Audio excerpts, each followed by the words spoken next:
Salut à tous et bienvenue dans l'hebdo. On va commencer par les liquides comme d'habitude.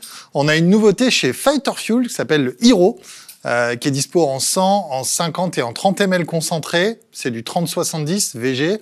Il a pris la 3e place à la catégorie fruité au Vape Expo et c'est un fraise marshmallow Barbapapa. On a ensuite une collab niveau liquide entre Dotmod et Nox. Il y a 4 nouveaux liquides qui sont sortis. Il y a un custard vanille, il y a un popcorn caramel beurre salé, gaufrette framboise et un classique gourmand. C'est en 50-50 et c'est dispo en 50 ml. Il y a Secret Labs qui sort Just, qui est une nouvelle gamme, qui est dispo en 10 ml nicotiné, en 0, 3, 6, 12, 18 et en 50 ml. C'est des liquides en 50-50 aussi. Il y a 14 nouvelles créations chez Just. C'est à découvrir très prochainement dans l'émission. Niveau matériel, on a la Pixo Neo qui débarque chez Aspire. Donc c'est la suite de la Pixo qu'on avait déjà vu dans l'émission. 1300 mAh avec un gros écran couleur, compatible avec les cartouches Pixo. Ça arrive vite aussi dans l'émission. Toujours chez Aspire, on a la G-Slim de 1200 mAh qui arrive aussi très vite. 3 ml avec des cartouches de 0,8 ou 1 ohm, tirage automatique. Est compatible avec les cartouches CyberG, donc c'est la suite de cette gamme cyber d'Aspire qu'on aime bien. Des petites vapes à pas cher qu'on va regarder dans l'émission aussi très prochainement.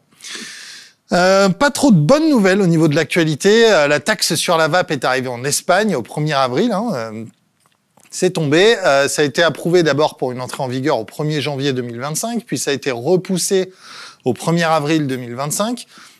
Et là, ça y est, c'est en place. Donc, vous demandez tous à combien ça s'élève. Donc, de 0 à 15 mg de nicotine par millilitre, c'est 15 centimes d'euros le millilitre. Et au-delà de 15 mg par millilitre de nicotine dans le liquide, ce sera taxé à 20 centimes d'euros le millilitre.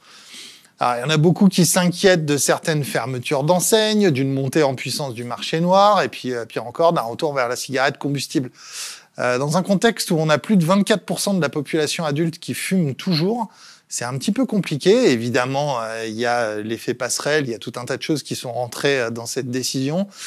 Comme bien d'autres pays de l'Union européenne, le ministère de la Santé espagnol se dit inquiet de l'attrait du vapotage chez les jeunes, attrait qui, selon lui, émane directement des saveurs disponibles. Donc, on parle de saveurs, on parle de prix. Et je rappelle aussi qu'en Europe, il y a 16 pays qui ont poussé des lois en faveur d'une taxe.